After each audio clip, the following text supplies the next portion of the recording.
Salut à tous, c'est Brett. Aujourd'hui, on se retrouve pour une nouvelle vidéo. On va utiliser le pod HTS pour lancer des armes. Donc, le pod HTS signifie Harm Targeting System. C'est un pod qui est utilisé pour faire du seed. Et ce que le pod va faire, c'est qu'il va trianguler la position des SAM-sites. Donc, première chose qu'on va faire, c'est qu'on va allumer le HTS pod. Pour ce faire, on va regarder sur notre droite et on va allumer la switch qui est juste ici. Donc, le nom, c'est Sensor Power. Et ici, on a le hardpoint de gauche qu'on peut monter pour l'allumer. Donc, ça va prendre un petit bout avant qu'il s'allume. Ensuite, pour aller dans la page, pour voir les informations du senseur, on va se mettre en RSL. On n'est pas obligé de se mettre en RSL, mais ça va nous éviter des étapes pour plus tard. Ensuite, on va aller dans une case qui est vide ou la page qu'on veut remplacer. On va cliquer 2 fois ici et on va rajouter la page HAD juste ici. Donc, la page HAD signifie Harm Attack Display. Premièrement, on va mettre la page en seuil. Pour ce faire, on va peser sur DMS bas. Donc, DMS bas, le keybind est juste ici. Display Management Switch Down. Si je pèse dessus, la page va devenir seuil. On peut voir que la page est seuil parce qu'il y a un gros carré blanc autour de notre display. On peut bouger le curseur avec l'axis ou le keybind radar cursor switch. L'axis qui est juste ici. RDR cursor switch, c'est la même switch que pour le radar et aussi pour le TGP. On peut ensuite bouger notre curseur. Donc on va regarder toutes les options qu'on a dans la page. On va commencer par en haut à gauche. On peut mettre soit notre vue sur Depress ou centré. Ça veut dire qu'on peut soit mettre la vue comme si en ce moment que notre avion est un peu en bas de la page puis on voit très bien en avant. On peut mettre notre avion qui est centré en cliquant juste ici. Donc Center, Depress. Pour ma part, je vais le laisser sur Depress parce qu'on voit bien en avant les informations. Donc ensuite, au milieu, on a notre vue. Donc on peut, si par exemple je suis une cible, je vais mettre mon curseur par-dessus. Si je veux zoomer sur ma cible, j'ai juste à peser sur le bouton. Si je veux rezoomer, et ensuite revenir à la normale. En fait, le bouton de zoom, on va l'appeler comme ça, le bouton de zoom, on peut aussi l'enclencher en utilisant le FOV Expand, donc le keybind qui est juste ici. Oups, search. Expand FOV button depress. C'est plus rapide à faire, surtout que tu n'as pas besoin d'enlever tes mains de ton HATAS. Donc, en ce moment, je suis en train de peser dessus. Ensuite, on a la threat page, donc la liste des dangers. Si je clique dessus, on peut voir que j'ai beaucoup de tables. On peut sélectionner ou désélectionner des classes. On peut sélectionner ou désélectionner des classes en cliquant dessus. Donc la classe 1, je chercherai plus les SAM-sites de la classe 1, classe 2, etc. On peut tous les enlever en cliquant sur All, comme ça, ou les remettre en cliquant sur All. Je vais passer rapidement là-dessus. Vous êtes libre de mettre la vidéo sur pause si vous voulez le lire. Mais voici les tables de danger de la page HAD. Et voilà. On peut aussi rajouter une table manuelle. Si par exemple je m'en vais sur mon UFC, je vais sur liste. Ensuite on va aller dans 0 juste ici. Ensuite on va aller dans E pour HTS.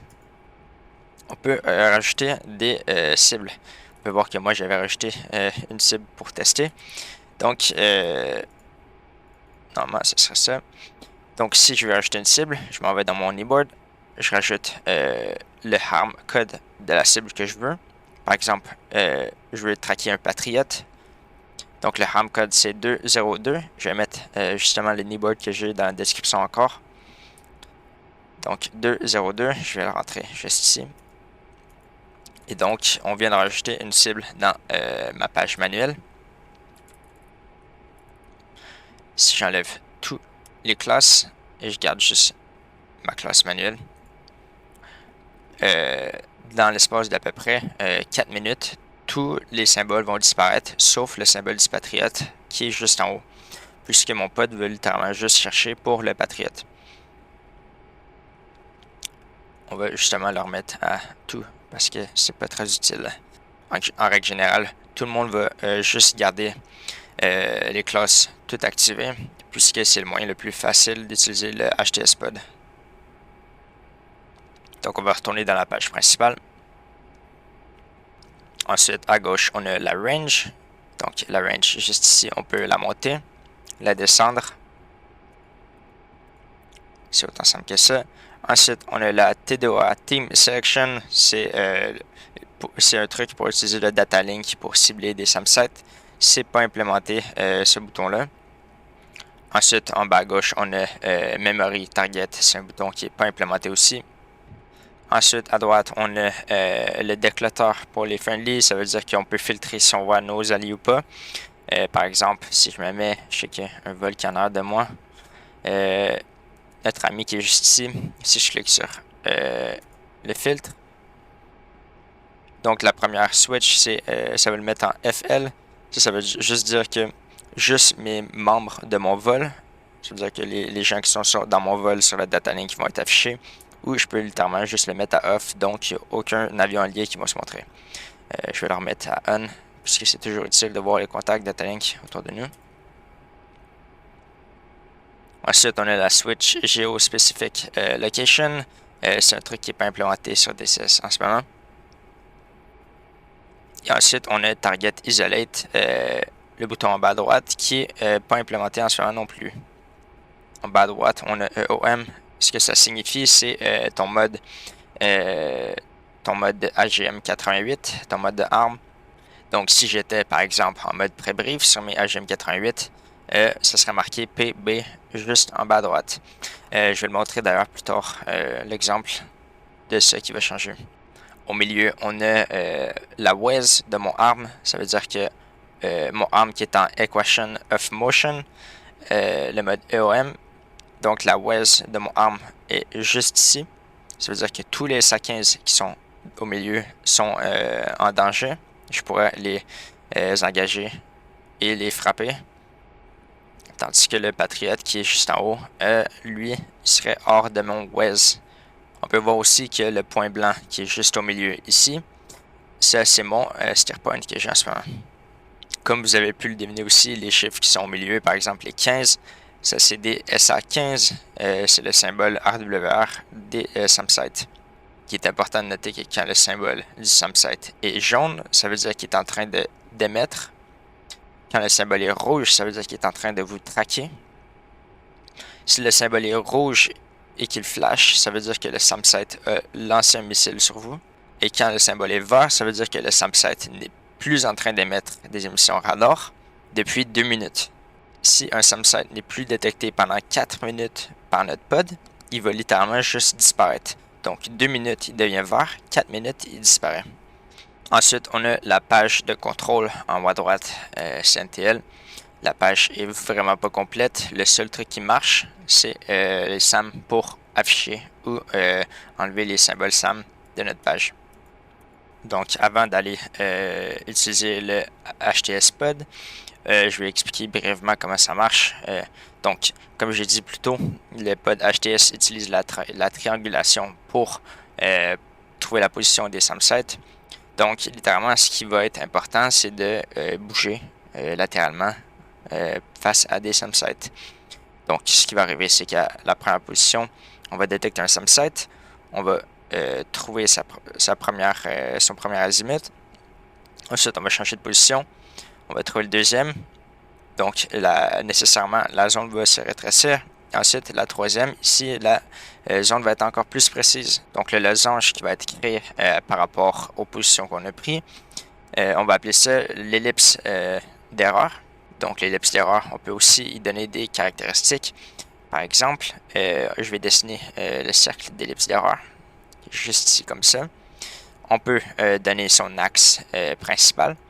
Par exemple, juste ici, on peut voir qu'à peu près ça devrait être quelque chose comme 315 degrés. On a l'axe majeur d'incertitude. Donc, en fait, de haut en bas, l'axe de haut en bas juste ici du cercle, Donc, ça peut être, je sais pas, 3 miles nautiques. Et ensuite, on a l'axe mineur d'incertitude qui traverse juste ici. Et ça peut être quelque chose comme à peu près 3000 pieds. Ça va être des informations qu'on va voir justement en regardant une target sur notre page HAD. Donc, ce que je viens de dire, c'est des informations très compliquées. Par contre, tout ce que vous avez besoin de retenir, c'est que si vous essayez de trouver la position d'un SAM, vous pouvez deviner que si je m'en vais nez chaud sur lui directement, je ne vais pas avoir beaucoup d'informations sur lui, tandis que si je traverse perpendiculaire ou dans un angle comme ça, je vais pouvoir justement les trianguler d'une manière plus efficace. Donc, avant de lancer un arme, on va premièrement collecter des données. Donc, si je mets mon curseur sur le SA15 qui est à moins 2 heures, on peut voir en haut à droite que j'ai un niveau PGM. PGM, c'est le niveau de certitude de la position du SAM-site. Ça se classe de 5 à 1. En règle générale, PGM2, c'est une très bonne certitude et vous allez quasiment être sûr de taper votre cible avec le arme.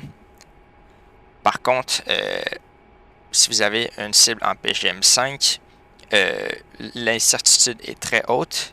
Vous n'allez pas nécessairement avoir la position exacte du SAM-site. Donc, si je fais un briefing, 5, c'est mauvais, c'est une certitude mauvaise. PGM2, 1, c'est très bon. Donc, au milieu, on a l'axe d'erreur d'incertitude mineure. Donc, on a 4238 pieds d'axe d'incertitude mineure. Et l'axe d'incertitude majeure, on a 2,2 nautiques. Et l'axe d'orientation de notre ellipse est de 51 degrés. Donc, ces trois informations-là, c'est des trucs un peu plus complexes. Ce que je vous dis, ce que je vous recommande, c'est littéralement juste de regarder le PGM. PGM2, c'est très bon. PGM5, c'est très mauvais. Donc, on va aller attaquer le SA6 qui est en arrière. On peut voir qu'on a une précision de PGM5, donc c'est très mauvais. On va essayer de trouver sa position. Donc, pour ce faire, ce qu'on va faire, c'est qu'on va le target. Donc, on va peser sur TMSO, le keybind qui est juste ici, Target Management Switch Up. Et ensuite, on va l'avoir directement verrouillé. Donc, le 6 en blanc, ça veut dire qu'on l'a verrouillé. Par contre, ça veut dire qu'on n'a pas notre armement n'a pas été slave. En fait, l'armement n'est pas en train de cibler le SA6 directement. Ce qui fait du sens parce que nos AGM-88 ne sont pas à on en ce moment. On va regarder ça plus tard. Donc, si la box autour du SA6 est comblée, ça veut dire qu'on est en train de verrouiller. Et on veut avoir ces informations qui vont apparaître par-dessus en tout temps. Si vous voulez, par exemple, déverrouiller une cible, vous avez simplement à faire TMS bas, Target Management Switch bas, le keybind qui est juste ici. Donc, si je le fais, ça va le désélectionner. Je vais TMS haut pour le resélectionner. Donc, je vais réactiver mon traquière. Je vais enlever la pause. Je vais voler perpendiculairement à lui pour trouver sa position. Je vais peut-être augmenter aussi un peu la range.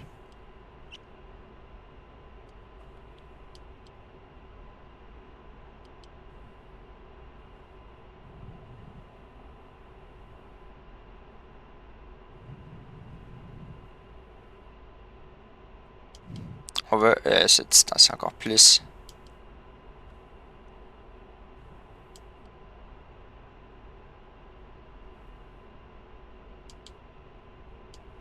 On peut même voir que j'ai des cibles qui apparaissent sur mon pod. Hop, le PGM qui a diminué à PGM 3. Ça veut dire qu'on est en train de s'améliorer en précision. Donc, à force de voler perpendiculairement au SAM-site, on a une accuracy qui est descendue à PGM2. Donc, c'est très bon. Et ensuite, on va regarder comment engager le SA6. Donc pour ce faire, on va littéralement se mettre hot sur lui. On va directement voler sur lui.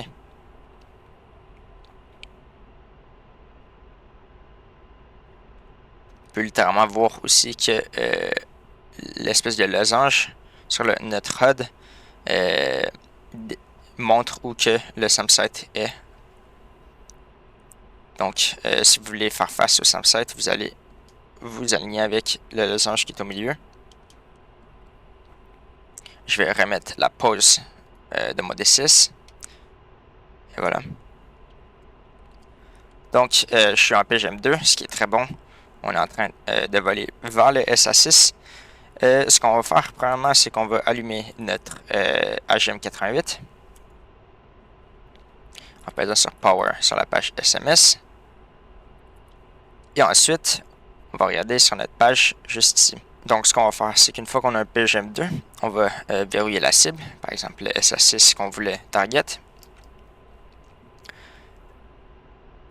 Une fois qu'on a les AGM88 sélectionnés, si on verrouille la cible, on peut voir que le carré va devenir rouge. Ça veut dire que notre armement a été slave vers notre cible. Donc, notre AGM88 est en train de regarder pour le SA6.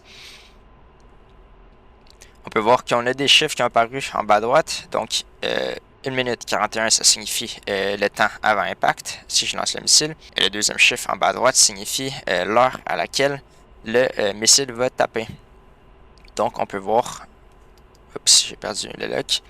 Donc, on peut voir que le missile va taper à 5h56 et 5 secondes. Un truc que je voulais montrer, c'est le WEZ, donc le Weapon Engagement Zone. Le cercle blanc qui est autour est très dépendant du mode de votre missile. Ça veut dire que si j'ouvre le mode arme et ensuite je change le mode de mon arme, au lieu de mettre EOM, je vais mettre en pré-brief, on peut voir que le WEZ est très différent. Pareil si je le mets en range unknown.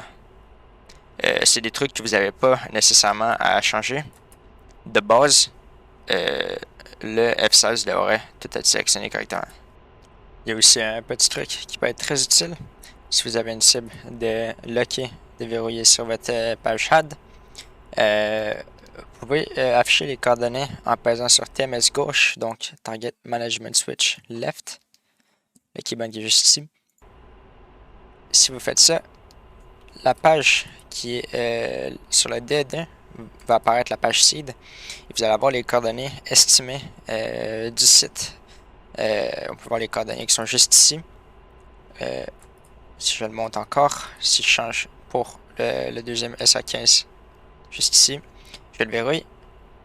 TMS gauche en ayant la page HUD en seuil. Et vous allez voir, les coordonnées vont apparaître. Donc une fois le SAM-site sélectionné, la boîte est rouge. Oups, j'ai encore perdu le lock. On est prêt à lancer notre missile. Donc premièrement, on va mettre le masterman on. Le keybind pour lancer le missile, c'est Weapon Release. WPN Release Button Depress. Ensuite, une fois qu'on l'a sélectionné, on peut voir que le HUD a changé. D'ailleurs, j'ai oublié de le dire, mais il ne faut pas oublier de se mettre en mode harcèle. Donc, ce que signifie le HUD, c'est à droite, on a la range, la distance dynamique de notre missile. Si la flèche à gauche était dans le premier rectangle en haut, ça veut dire qu'on aurait besoin de lofter le missile pour le lancer. Là, on est dans le rectangle normal, donc ça veut dire qu'on n'a littéralement pas besoin de lofter le missile pour qu'il tape sa cible. On peut voir que j'ai deux lignes. Si je bouge un peu, d'ailleurs, on va le voir de meilleure manière. Donc, la ligne en haut signifie le max loft. Ça veut dire que c'est l'angle maximum que je veux pouvoir lofter mes missiles. La barre qui est en bas, c'est l'inverse. C'est le minimum loft. Ça veut dire que si je devais lofter le missile, il faudrait au minimum que mon nez soit plus haut que la barre qui est juste ici. Ensuite, en bas à droite, on peut voir la distance à côté du B, donc 39,7 nautiques. Et en bas, on peut voir le FOV de notre AGM88. Si la boîte flash, ça veut dire que votre missile est dans des bonnes conditions pour traquer le radar. Donc, c'est autant simple que je vais enlever la pause. Je vais rallumer mon traqueur. Et on va pouvoir peser sur Weapon Release, le gros bouton rouge sur notre tasse. Et voilà, Magnum. J'ai un petit freeze. Et donc, le Magnum part vers le ciel. Je peux regarder nécessairement le temps que ça va prendre. Ça va prendre à peu près 1 minute et demie. Donc on va attendre 1 minute et demie avant que le cible tape. Donc on va attendre 1 minute et demie.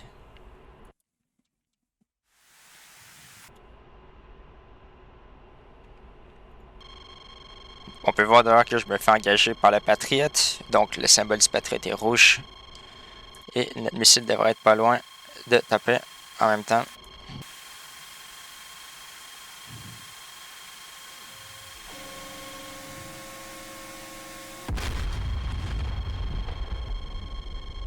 Donc, et voilà, le SS6 qui est neutralisé. Donc j'espère que la vidéo n'était pas trop longue et trop complexe. J'ai beaucoup dit d'informations, mais la HTS Pod, c'est une arme très dangereuse quand on sait comment l'utiliser. Donc merci à ceux qui ont regardé la vidéo jusqu'à la fin et prenez soin de vous. Bye bye.